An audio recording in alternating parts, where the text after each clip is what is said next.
বিশ্ব বাংলা আমন্ত্রণ সঙ্গে আছে আখতারুজ্জামান টিটন। শুরুতেই সংবাদ শিরোনাম। ফের চালু হলো মালয়েশিয়ার শ্রমবাজার। বাংলাদেশ হাই কমিশনের বিজ্ঞপ্তি প্রকাশ। আবার সিন্ডিকেট হলে বন্ধের আশঙ্কা। মালয়েশিয়ায় বাংলাদেশি শ্রমিকদের অবৈধভাবে বিমানবন্দর পার করার সিন্ডিকেট শনাক্ত। গ্রেপ্তারের চেষ্টা করেছে দেশটির দুর্নীতি দমন কমিশন। এবং নিজ দেশে ফিরে গেলে অভিবাসীদের $34,000 দেবে সুইডেন। ঘোষণা দেশটির ডানপন্থী সরকারের, কার্যকর 2026 থেকে।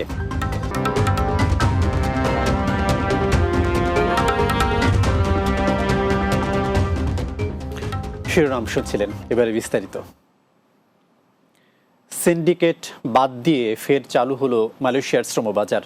পাম বাগানে কাজের জন্য বাংলাদেশি সহ 16টি সোর্স কান্ট্রি থেকে বিদেশি কর্মী নেবে মালয়েশিয়া। কথিত সিন্ডিকেট ছাড়াই ম্যানুয়াল পদ্ধতিতে চাহিদাপত্র সত্যায়নের ঘোষণার মধ্য দিয়ে বন্ধ থাকা কলিং ভিসা পুনরায় চালু করেছে দেশটি। মঙ্গলবার এক বিজ্ঞপ্তিতে মালয়েশিয়ার বাংলাদেশ হাইকমিশন এ তথ্য জানিয়েছে। বিজ্ঞপ্তিতে বলা হয়, মালয়েশিয়া সরকার নতুন করে তাদের প্ল্যান্টেশন সেক্টরে বিদেশি কর্মী নিয়োগের সিদ্ধান্ত নিয়েছে। মালয়েশিয়ার সংশ্লিষ্ট মন্ত্রণালয় থেকে এরই মধ্যে কর্মী নিয়োগের কোটা অনুমোদন করা শুরু হয়েছে। বাংলাদেশ হাইকমিশনের পক্ষ থেকে প্ল্যান্টেশন সেক্টরের চাহিদাপত্র ম্যানুয়াল পদ্ধতিতে সত্যায়ন করা হচ্ছে। মালয়েশিয়ায় কর্মী নিয়োগের চাহিদাপত্র সত্যায়নের জন্য উল্লিখিত বিজ্ঞপ্তিতে চাওয়া তথ্যাদি বাংলাদেশ হাইকমিশনে জমা দেওয়ার জন্য সংশ্লিষ্ট সবাইকে অনুরোধ করা হয়েছে।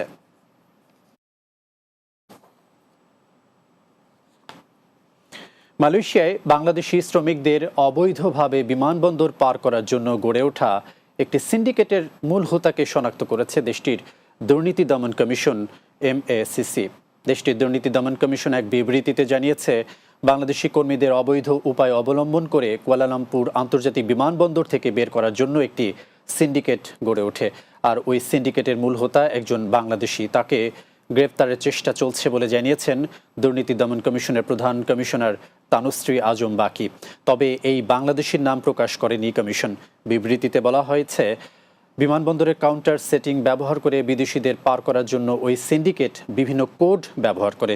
যেমন বাংলাদেশি নাগরিকদের বলা হয় স্কুল বয়, পাকিস্তানিদের কার্পেট, ভারতীয়দের সয়া সস অথবা রুটি চানাই, আর মিয়ানমার নাগরিকদের জান্তা।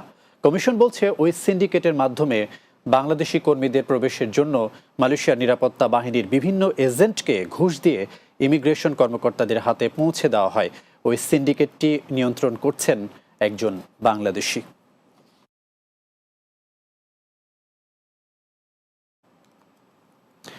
যেসব অভিবাসী স্বেচ্ছায় সুইডেন ছেড়ে যাবে তাদের $34,000 দেওয়া হবে বলে ঘোষণা দিয়েছে দেশটির ডানপন্থী সরকার। 2026 সাল থেকে নতুন ঘোষণাটি কার্যকর হবে বলে জানায় দেশটি। অভিবাসন সংশ্লিষ্টরা বলছেন, সুইডেনের কঠোর অভিবাসন ও আশ্রয় নীতি অভিবাসীদের জন্য অনিশ্চয়তা তৈরি করছে। এই নীতির ফলে অভিবাসীদের জন্য আনুষ্ঠানিক খাতে কাজ পাওয়া কঠিন হয়ে যাবে। মাহমুদ রুবেল জানাচ্ছেন বিস্তারিত। কয়েক দশক ধরে অনেক অভিবাসী আশ্রয় দিয়ে মানবিক পরাশক্তি হিসেবে পরিচয় পেয়েছে সুইডেন। কিন্তু বিগত বছরগুলোতে নতুন আসা অভিবাসীদের নিজেদের সঙ্গে একীভূত করে নিতে হিমশিম খেয়েছে স্ক্যান্ডিনেভিয়ান দেশটি। সম্প্রতি সুইডেন সরকার ঘোষণা দিয়েছে, কোনো অভিবাসী নিজ দেশে ফিরে গেলে প্রণোদনা হিসেবে মাথাপিছু $34,000 বা 3.5 লাখ ক্রোনা দেওয়া হবে। পাশাপাশি এই অর্থ পাওয়ার আমলাতান্ত্রিক জটিলতাও কমানো হবে। 2026 সাল থেকে নতুন ঘোষণাটি কার্যকর হবে বলে জানায় দেশটি। সংঘাত ও যুদ্ধপীড়িত আশ্রয় প্রার্থীদের নিরাপদ আশ্রয় দেওয়ার জন্য বিখ্যাত সুইডেনের নীতিতে বড় পরিবর্তনের অংশ এই উদ্যোগ বলে জানায় অভিবাসন সংশ্লিষ্টরা।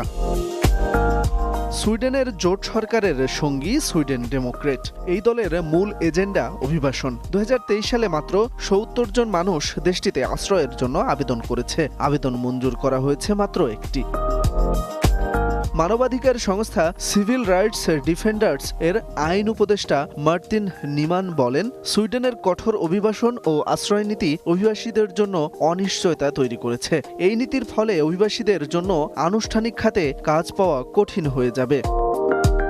সুইডেনের শরণার্থীদের বড় একটি অংশ সিরিয়া, আফগানিস্তান সহ বিভিন্ন যুদ্ধবিধ্বস্ত দেশ থেকে পালিয়ে এসেছে দেশটিতে।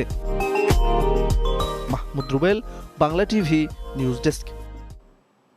বিশ্ব বাংলায় এবার একটি বিরতি, ফিরে আসার পর অন্যান্য খবরের সাথে আরও যা থাকছে। ভাগ্য বদল করতে ফ্রান্সে যাওয়ার 8 দিনের মাথায় মারা গেলেন ইব্রাহিম। মরদেহ দেশে আনতে কমিউনিটি সহযোগিতা কামনা স্বজনদের।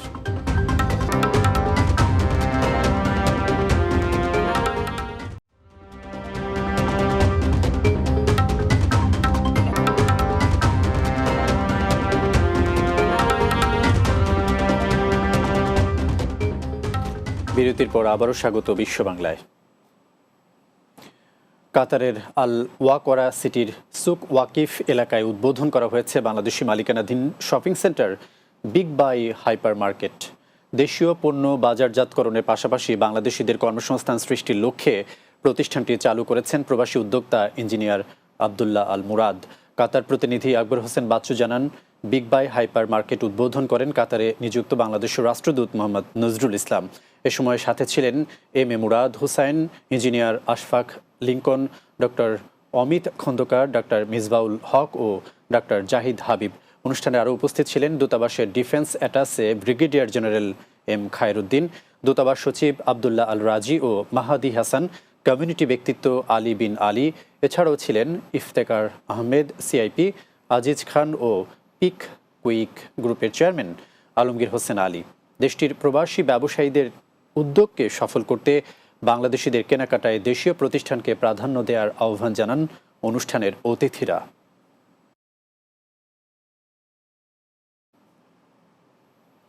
ফ্রান্সে যাওয়ার 8 দিনের মাথায় ইব্রাহিম হোসেন ব্যাপারী নামে এক বাংলাদেশির মৃত্যু হয়েছে। জানা যায়, গত 10 সেপ্টেম্বর ইব্রাহিম ফ্রান্সে যান। তিনি বসবাসের জন্য রাজনৈতিক আশ্রয়ে আবেদন করেন। 18 সেপ্টেম্বর সকালে বাসায় ফেরার সময় রাস্তায় স্ট্রোক করে মারা যান। ইব্রাহিম হোসেন ব্যাপারীর স্বজনরা জানিয়েছেন, দেশে তাঁর 2 সন্তান ও স্ত্রী রয়েছেন। তারা ইব্রাহিমের মরদেহ দেশে পাঠাতে কমিউনিটির সবার সহযোগিতা চেয়েছেন। তার বাড়ি মুন্সিগঞ্জ জেলায়। সিলেটের বিয়ানীবাজার উপজেলার আলীনগর ইউপি চেয়ারম্যান আহবাবুর রহমান খানের বিরুদ্ধে মামলার ঘটনায় যুক্তরাজ্যে প্রতিবাদ সভা অনুষ্ঠিত হয়েছে। এ সময় এই মামলাকে ষড়যন্ত্রমূলক উল্লেখ করে তা প্রত্যাহারের দাবি জানানো হয়। লন্ডন ব্যুরো চিফ চৌধুরী মুরাদের প্রতিবেদনে বিস্তারিত। বিয়ানীবাজার উপজেলার 1 নম্বর আলীনগর ইউপি চেয়ারম্যান আহবাবুর রহমান খান শিশুর উপর ষড়যন্ত্রমূলক মিথ্যা মামলার প্রতিবাদে লন্ডনে এক সভা অনুষ্ঠিত হয়েছে। আজকের প্রতিবাদ সভা হইল আহবাবুর রহমান শিশু আমরা আলীনগর ইউনিয়নের চেয়ারম্যান, তার বিরুদ্ধে মিথ্যা মামলা দেওয়া হয়েছে ও মিথ্যা মামলার প্রতিবাদে আমরা এখান থেকে প্রতিবাদ জানাই। আর আলীনগর ইউনিয়নবাসী আমরা একত্রিত হয়েছি এখানে প্রতিবাদ করার জন্য এবং আমরা প্রশাসনের দৃষ্টি আকর্ষণ করতেছি এবং মিথ্যা মামলা প্রত্যাহারের জন্য আমরা বর্তমান সরকারের কাছে অনুরোধ জানাই আর এই মিথ্যা মামলারে প্রত্যাহার করার লাগি। দেশের মানুষের কাছে আমরা একটা কইতাম চাই যে এইরকম মিথ্যা মামলা যারা দেয় তারার বিরুদ্ধে আমরা সবে যেন দাঁড়াই এবং সব যেন আমরা প্রতিবাদ করি। সোমবার পূর্ব লন্ডনের ব্রিকলেনের একটি রেস্টুরেন্টে কমিউনিটি অ্যাক্টিভিস্ট এনামুল হক চৌধুরীর সভাপতিত্বে ও লায়েক আহমদ চৌধুরী ও হেলাল আহমদের সঞ্চালনায় অনুষ্ঠিত সভায় শুভেচ্ছা বক্তব্য রাখেন বীর মুক্তিযোদ্ধা ফয়জুর রহমান খান। আহবাবুর রহমান চেয়ারম্যান একজন জননন্দিত চেয়ারম্যান। মিথ্যা মামলা হইতেছে প্রবাসে যারা আছে, আলম চৌধুরী উনি 5টা মামলার আসামি, আরো আমার আসামি হইতেছে। ইন্টেরিয়র গভর্নমেন্টেরও বদনাম হচ্ছে। তাই আমি অনুরোধ করব সরকারের কাছে এইগুলা থেকে আপনারা বিরত থাকেন। জনগণের ভোটে নির্বাচিত চেয়ারম্যান জনাব আহবাবুর রহমান খান মিথ্যা মামলায় জড়ানো হয়েছে। আমি এর তীব্র নিন্দা প্রতিবাদ করি। আমি একজন প্রবাসে থাকা অবস্থায় আমি কিভাবে হত্যা মামলার আসামি হলাম? পরিবারের প্রত্যেকটা সদস্যের পিছনে 4-5টা মামলা, হত্যা মামলার। আপনারা সঠিক তদন্ত করে নির্দোষীকে খালাস করে দেন। বর্তমানে যে হারে নিরীহ মানুষদেরকে এই হত্যা মামলার সাথে জড়িত করা হচ্ছে, আমি এর তীব্র প্রতিবাদ এবং নিন্দা জানাচ্ছি। এ সভা থেকে চেয়ারম্যান আহবাবুর রহমান খানের উপর মামলাটি সম্পূর্ণ উদ্দেশ্য প্রণোদিত, সাজানো, ষড়যন্ত্র, প্রতিহিংসামূলক জানিয়ে অচিরেই এটি প্রত্যাহারের জোর দাবি জানানো হয়। ওয়েস্টমিনিস্টার কাউন্সিলের কাউন্সিলর ডক্টর আব্দুল আজিজ টকির পবিত্র কোরআন তেলাওয়াতের মাধ্যমে যুক্তরাজ্যে বসবাসরত আলীনগর ইউনিয়নবাসীর ব্যানারে অনুষ্ঠিত সভায় অন্যান্যের মধ্যে বক্তব্য রাখেন বিশিষ্ট রাজনীতিবিদ হরমুজ আলী, সাবেক কাউন্সিলর ওল্ডারম্যান খ্যাত সুলতান খান, কমিউনিটি ব্যক্তিত্ব মিফতাউর রহমান চৌধুরী, শাহজাহান সিদ্দিক সায়রাস, সাইয়েদ আহমদ সাদ, আব্দুল মারজান চৌধুরী, লুৎফুর রহমান, রাসেল হেলাল চৌধুরী, মোহাম্মদ আজিম, একরামুজ্জামান হিরণ, স্বপন চৌধুরী, সাব্বির খান, শাহিন খান, শাহাবুদ্দিন, আলম চৌধুরী, বাপ্পি চৌধুরী, জুবের আহমদ, মাসুম আহমদ, জায়েদ আহমদ, শাহিন আহমদ ও আরও অনেকে। Chowdhury Murad, Bangla TV news, London. পর্তুগালে বাংলাদেশের রাষ্ট্রদূত হিসেবে চুক্তিভিত্তিক নিয়োগ পেয়েছেন ডক্টর এম মাহফুজুল হক। বৃহস্পতিবার ডক্টর মাহফুজকে সিনিয়র সচিব পদে নিয়োগ দিয়ে একটি প্রজ্ঞাপন জারি করেছে জনপ্রশাসন মন্ত্রণালয়।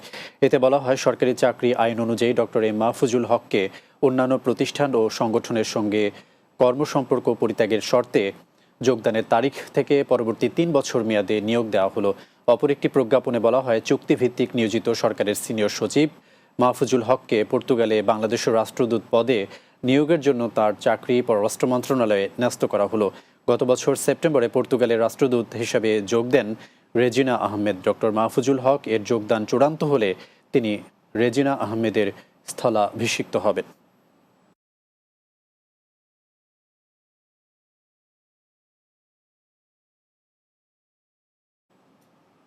শেষ করব বিশ্ব বাংলা যাওয়ার আগে শিরোনামগুলো আরও একবার।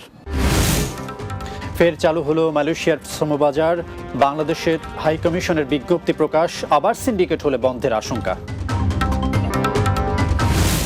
মালয়েশিয়ায় বাংলাদেশি শ্রমিকদের অবৈধভাবে বিমানবন্দর পার করার সিন্ডিকেট শনাক্ত, গ্রেপ্তারের চেষ্টা করেছে দেশটির দুর্নীতি দমন কমিশন। নিজ দেশে ফিরে গেলে অভিবাসীদের $34,000 দেবে সুইডেন, ঘোষণা দেশটির ডানপন্থী সরকারের, কার্যকর 2026 থেকে। এবং ভাগ্য বদল করতে ফ্রান্সে যাওয়ার 8 দিনের মাথায় মারা গেলেন ইব্রাহিম, মরদেহ দেশে আনতে কমিউনিটির সহযোগিতা কামনা স্বজনদের।